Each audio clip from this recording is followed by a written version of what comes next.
Houston, the city we all call home, continues to prosper and grow. Ranked the 4th largest city in the United States, we are a dynamic community, rich in culture and diversity.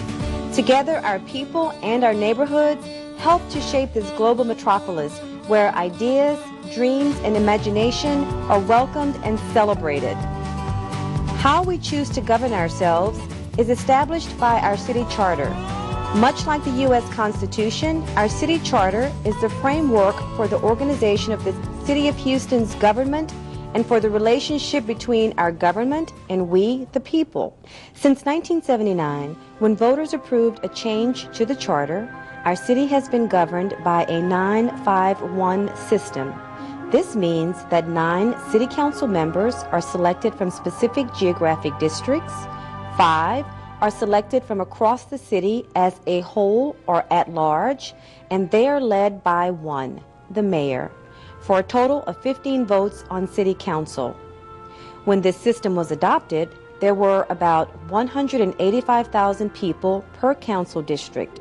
Now, in 2010, the average district population will be slightly more than 200,000 people. The city charter, as well as state and federal law, require that we adjust our city council districts from time to time in order to ensure that the difference in district populations is never more than 10% of average district population. We last adjusted or redistricted our city council district boundaries after the 2000 U.S. Census. As the 2010 U.S. Census numbers come in, we are once again adjusting. This time, however, we will not only be modifying the boundaries of our 9 districts, but also adding 2 more. Our city charter requires that the city council expand from the current 9-5-1 system to an 11-5-1 system when census data demonstrates that our population exceeds 2.1 million residents. With the much-anticipated release of the 2010 U.S. Census results, we have begun the process of redistricting in order to add these 2 new single-member districts. This is a historic moment for Houston, and we need to hear from you and your neighborhood regarding your suggestions for the configuration of the new council districts. Where the Houston pie is currently divided into 9 pieces, we now need to split that same pie into 11 pieces. This means that each council district will be slightly smaller, both geographically and in population. Making this significant of a change will most likely affect every single member district boundary.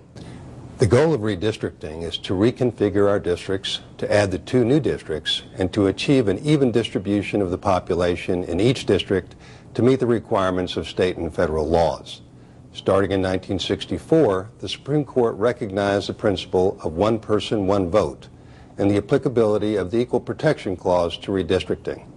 And the Voting Rights Act of 1965, as amended, also sets forth requirements that will affect this process, including a requirement that we seek pre-clearance of our redistricting plan from the U.S. Department of Justice. The Department of Justice's interest is simple. Redistricting must not discriminate on the basis of race, color, or membership in a protected language minority group. City Council adopted a resolution on January 12, 2011 that established the timeline, criteria, and rules that will help guide the redistricting process. The specifics for each of these, available in English, Spanish, and Vietnamese, can be found on our website at www.houstontx.gov. Our redistricting timeline is guided in part by the dates when results of the 2010 census becomes available and by the Texas Election Code, which provide that changes in election boundaries, including council district boundaries, must be adopted more than 3 months before Election Day. We must also leave sufficient time for the pre-clearance review by the Department of Justice. We have a tight schedule for this very important work. We have organized these town hall meetings to help keep you informed and aware of what we are doing at every step of the process. Public participation, your participation, is an important part of this process, and we hope you'll provide comments to help guide decisions about the configuration of our 11 council districts. These meetings will happen across Houston throughout the month of March. On April 6th, Planning Department staff will present a draft plan and map to City Council. 3 public hearings will be held for citizens to comment on the draft plan and map. The first will be on April 13th. The 2 others will be held on April 20th, one in the morning and one in the evening. City Council will approve the redistricting plan ordinance in May so that it can be sent to the Department of Justice in June. This will give us time to hit key dates as we prepare for the next election on November 8th. The criteria adopted by City Council, which should be followed to the greatest extent possible, include districts should be relatively equal in population, with no more than a 10% variation from the average district size, thereby ensuring the vital standard of one person, one vote. They must be composed of whole county voting precincts, which are defined by the counties and serve as the building blocks of the redistricting process. When precincts are split by the city limits, only the city portion of that precinct will be used. They should have easily identifiable geographic boundaries, such as major thoroughfares or bayous. They should maintain communities of interest, neighborhoods. They should be compact and composed of contiguous territory, including functional or geographical contiguity. The functional dimension may take on added weight in situations in which geographic compactness may not be possible in light of the fact that some areas are attached to the remainder of the city only by relatively long and narrow strips of land.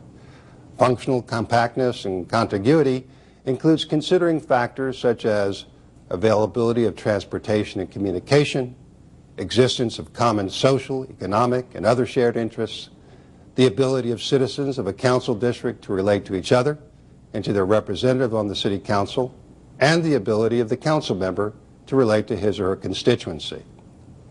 They should preserve incumbent constituent relations by recognition of the residence of existing members of the council and their history in representing certain areas. The plan should be narrowly tailored to avoid retrogression in the position of racial minorities and language minorities as defined in the Voting Rights Act with respect to their effective exercise of the electoral franchise. And the plan should not fragment a geographically compact minority community or pack minority voters in the presence of polarized voting so as to create liability under Section 2 of the Voting Rights Act. More details about these criteria can be found on the website in English, Spanish, and Vietnamese. To help us manage this complicated and lengthy process, City Council also established these important rules. The city's plan and anyone else's plans submitted to the city for consideration must 1. Be in writing, 2. Be based on the 2010 federal census, 3. Must redistrict the entire city, containing proposed boundaries for all council districts within the city. If a plan does not redistrict the entire city, it may be impossible for council to assess the plan's impact on one or more protected minority groups. This requirement does not preclude citizens from proposing that particular voting precincts, neighborhoods, or locations be included in a specific council district. 4. The plan must conform to the criteria discussed previously. And 5. Be submitted no later than 4:15 p.m. on Friday, May 6, 2011, to Margaret Wallace in the Planning and Development Department. We are very interested in hearing from you and your neighborhood regarding your suggestions for the configuration of the new council districts. Your input may simply be regarding neighborhood boundaries, or you may want to submit a complete redistricting plan. Either way, there are several points at which you can submit your comments, opinions, or plans. 1. Here at this or other scheduled town hall meetings. 2. Through our webpage at www.houstontx.gov. 3. Directly to Margaret Wallace in the Planning Department through email at margaret.wallace@houstontx.gov. by U.S. Postal Service or hand delivery to Margaret Wallace, or at one of the 3 public hearings that will be held in City Council chambers on the 2nd floor of City Hall at 901 Bagby Street. If you want to submit a plan of your own, it is vital that you follow the procedures, criteria, and rules for the consideration and establishment of new council districts. We're ready to help. To enable members of the community to develop and submit their own plan, a computer kiosk with redistricting software will be set up in the offices of the Planning and Development Department on the 6th floor of 611 Walker 77002. Please call 713-837-7826 to set up an appointment so a staff member can assist you in using the software. Again, all plans must be submitted to Margaret Wallace no later than 4:15 p.m. on Friday, May 6, 2011. No matter how or where you join this conversation, we encourage you to help us understand where your neighborhood boundaries are and where it makes sense to keep a community of interest together. Houston will be stronger as a result of your participation. Thank you for joining in the conversation.